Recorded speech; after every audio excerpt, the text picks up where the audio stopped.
마태복음 5장 3절 말씀 함께 봉독하겠습니다. 심령이 가난한 자는 복이 있나니 천국이 그들의 것임이요. 아멘. 지난주에 우리는 그 심리적인 인간에 대해서 알아봤었죠.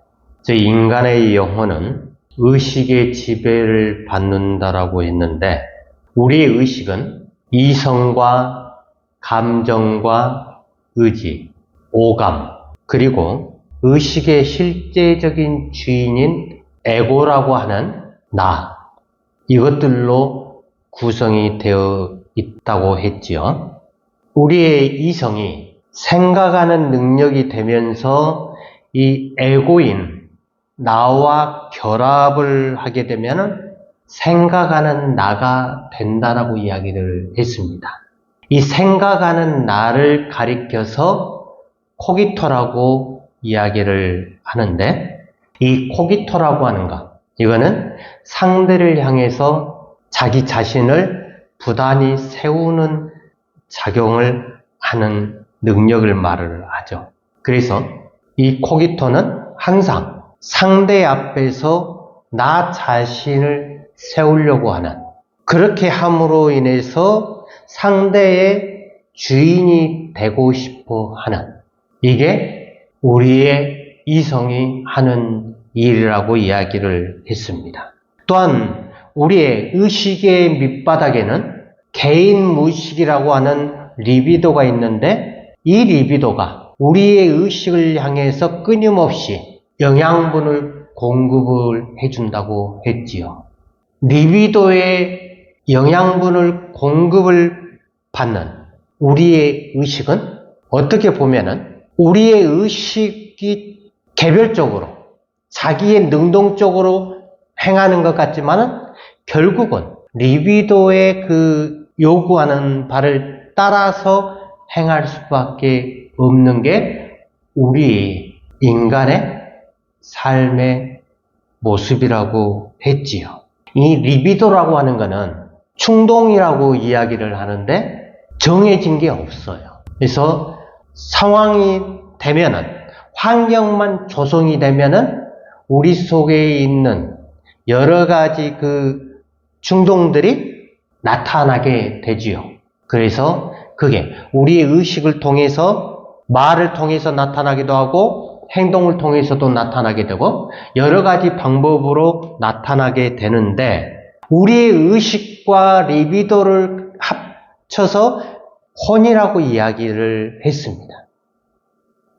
이 혼이라고 하는 이 부분, 의식과 리비도의 이 합쳐진 이 부분을 저번 주에 이야기한 심리라고 이야기를 했지요. 그래서 우리의 의식을 다루는 학문이 철학이고, 우리의 의식과 리비도, 개인 무의식을 다루는 학문이 바로 심리학이죠. 심리라고 하는 것은 의식과 개인 무의식인 리비도의 그 결합된 그 부분들, 우리가 행하는 모든 것들이 다 여기에서 나오게 되죠. 이거는 가장 원초적이고 가장 기본적인, 하나님을 사랑하는 가장 크고 놀라운, 우리 인간이 할 수 있는 일의 사랑의 최고점이 바로 이 심리에서 나오는 거죠. 그걸 가리켜서 에로스라고 이야기를 합니다. 근데 이 에로스는 하나님을 향해서도 에로스로 나타나기도 하고, 우리가 세상에서 추구하는, 좋아하는 것들을 하는 그러한 것들을 가리켜서 에로스라고 이야기를 하지요. 그래서 우리가 사랑하는 모든 것들이 다 에로스적인 표현 방식이다. 여기를 벗어날 수가 없다라고 하는 것이에요. 왜냐하면 우리 인간은 인간이라고 하는, 사람이라고 하는 그 카테고리를 절대로 벗어날 수가 없기 때문에 그렇습니다. 근데 우리가 이 심리적인 부분에서 행하는 모든 것들이 결국은 하나님 앞에서 죄라고 표현을 했잖아요. 근데 이것을 인정을 하든 인정을 하지 않든 이미 규정된 거예요. 우리 속에서 나오는 모든 생각들이 악한 생각들이고 리비도의 도움을 받는, 리비도의 영향을 받는 모든 삶이 바로 육적인 삶. 성경은 그렇게 규정을 하고 있다라고 하는 사실입니다. 근데 오늘 본문에 보면은 예수님께서 제일 먼저 하셨던 그 설교 말씀 중에 첫 번째로 하신 말씀이 뭐냐면은 심령이 가난한 자는 복이 있나니 천국이 그들의 것이다라고 선포를 하고 계시는데 심령이 뭘까요? 심령. 헬라어 원어로 보면은 푸뉴마라고 하는데 이 푸뉴마라는 이 단어는 성령을 이야기도 하고 영혼을 이야기도 하고 바람과 같다라고 하는 그런 표현들이 있는데 영어 성경으로는 스피릿하고 영이라고 하는 단어를 쓰지요. 심령이 가난한 자. 가난하다라고 하는 것은 또한 무슨 의미일까? 영어가 기준을 어디다 두느냐에 따라서 가난의 정의도 달라지겠죠. 근데 이 가난의 의미, 근데 지금 당장 쓸 수 있는 것이 아무것도 없어도 할 수 있는 것이 아무것도 없는 상태. 그러니까 모든 것이 아무것도 없는 상태를 가리켜서 가난이다라고 이야기할 수도 있지요. 그리고 조금 있지만은 부족한 상태를 가리켜서 가난하다라고 이야기할 수도 있지요. 예수님께서 이야기하시는 심령이 가난한 자는 도대체 어떤 사람이냐?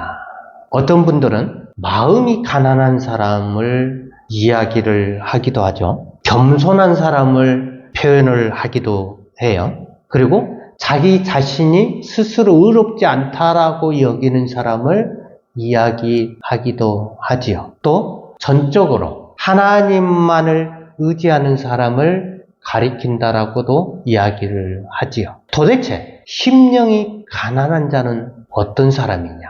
우리가 이 의식과 개인 무의식인 리비도의 결합을 가리켜 심리라고 이야기를 했잖아요. 근데 여기에 초개인 무의식이 결합을 하게 되면은 심령이라고 표현을 해요. 그래서 심령이라고 하는 것은 우리 전 인격을 통틀어서 단순한 한 마음 한 구석 그런 의미가 아니고 심령은 나의 영혼 전체를 가리켜서 심령이라고 이야기를 한다. 우리가 하나님을 나의 너로 만나게 되면은 그게 현재라고 이야기를 했지요. 그게 영적인 만남이라고 이야기를 했지요. 그리고 나와 너의 만남을 가리켜서 복음이라고 이야기를 했지요.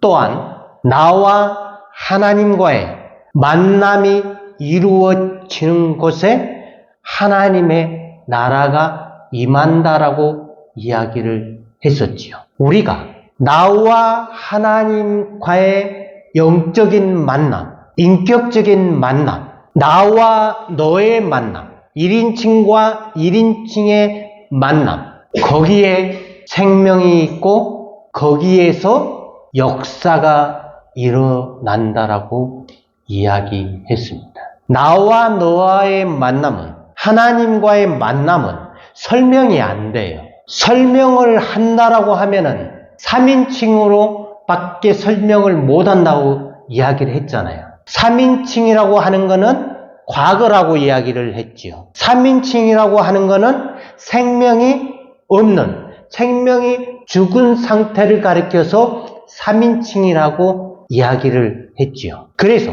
하나님과 나와의 관계를 설명하려는 순간 생명이 사라져버려요.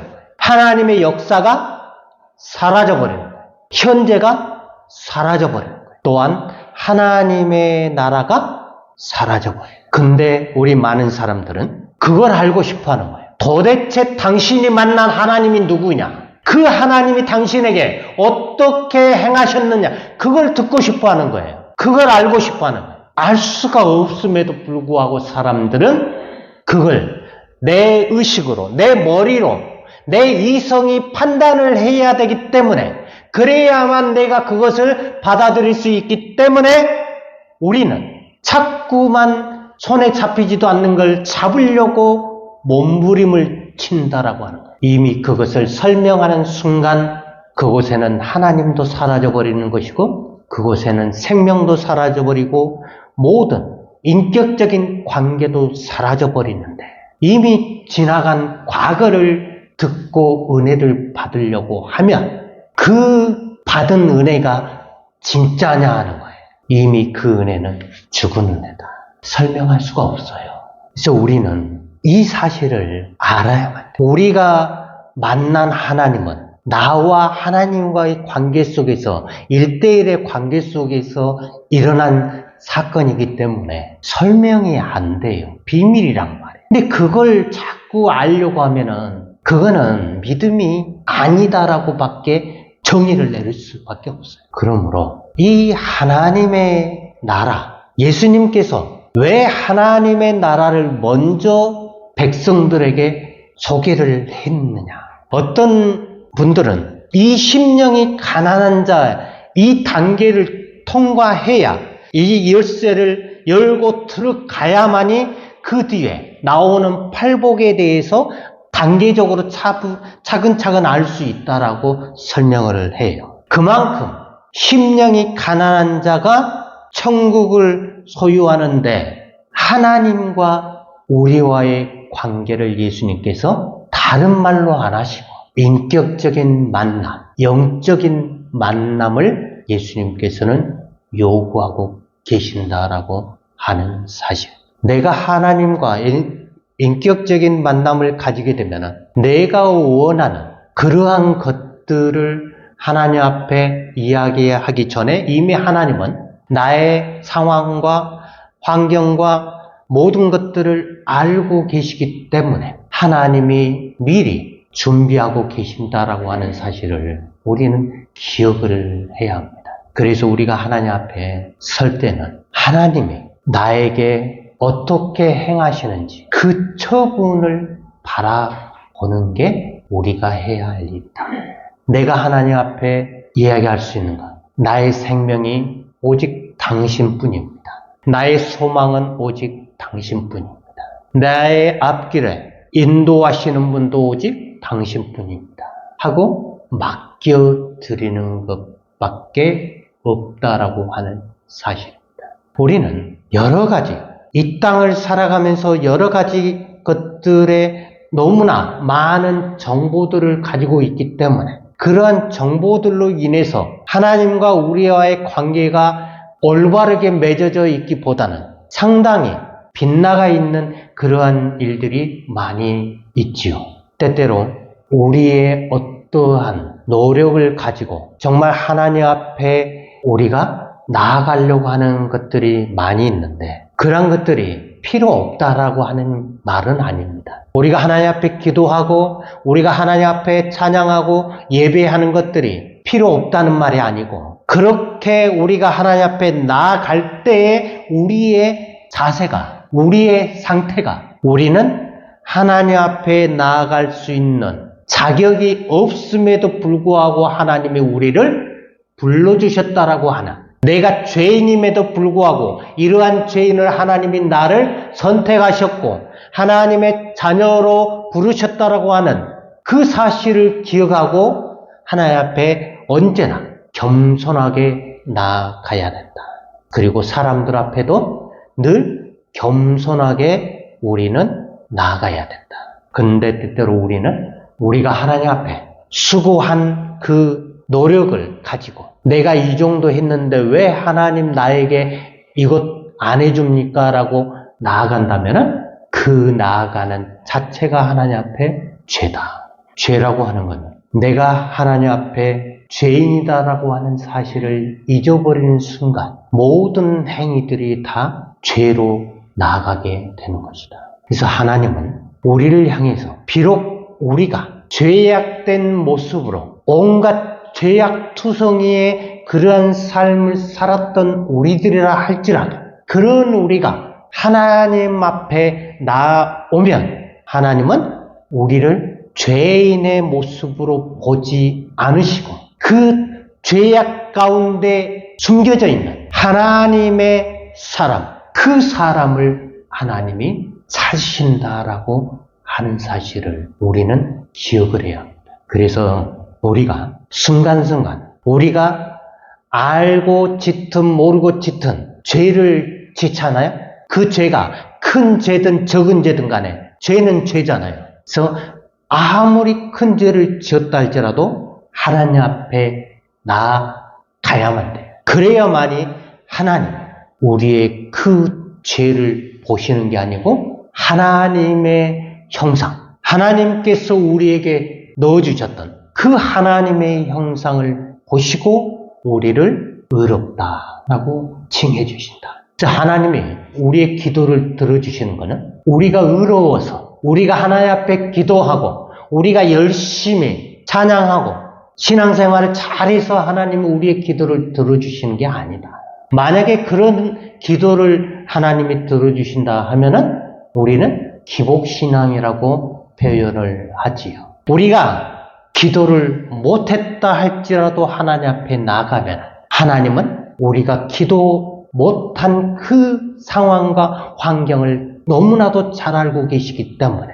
하나님이 우리 가운데서 역사를 하신다. 그래서 기도를 하지 말라는 이야기가 아니고 기본적으로 우리가 하나님 앞에 나갈 때는 항상 우리는 나 자신을 하나님 앞에 내세울 것이 없다라는 사실을 기억을 해야 돼요. 근데 많은 사람들이 내가 이만큼 했으니까 하나님도 나에게 이만큼 해주시겠지, 이 정도는 해주시겠지 하고 기대를 가지고 나아간단 말이에요. 그거는 하나님을 모욕하는 행위다.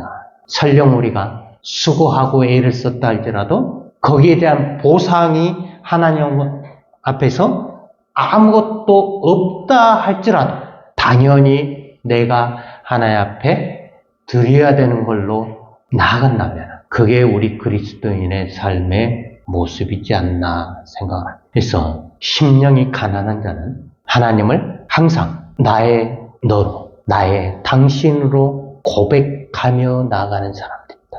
하나님을 3인칭으로 절대로 3인칭으로 만나면 안 된다라고 하는 사실. 근데 우리는 대부분 3인칭으로 하나님을 만나요. 근데 그게 3인칭인지 1인칭인지 2인칭인지를 우리는 구분을 잘 안 하죠. 1인칭과 2인칭 사이에서는 역사가 일어나지만 3인칭과의 관계에서는 역사가 일어나지 않는다. 그거는 죽은 과거고 이미 사라져버린 현재고 사라져버린 하나님의 나라다. 그래서 하나님 앞에는 늘 우리의 필요를 도우시는 하나님으로 우리가 찾으면 안 된다. 오직 하나님만이 나의 생명이신 분이다는 사실, 그걸 순간순간 믿음으로 고백하며 가야 된다. 쉽지는 않아요. 그래서 우리가 현재를 살아갔으면 좋겠다. 하나님과 순간순간 만나는 현재, 그 현재는 찰나, 지금 이 순간밖에 없다. 거기에서 하나님의 역사가 일어나는 것이고 그곳에서 하나님의 능력이 나타나는 것이다. 이 사실을 기억하고 때때로 우리의 삶 가운데서 어렵고 힘든 여러 가지 문제들을 만날 때마다 그 문제를 우리가 어떻게 바라볼 것이냐, 순간순간 살아계신 하나님을 만나면서 그 문제를 향한 하나님의 뜻이 무엇인가를 우리가 물어보는, 그래서 하나님께서 원하시는 삶을 살 수 있는 그러한 삶이 되기를 우리 주님의 이름으로 축원합니다.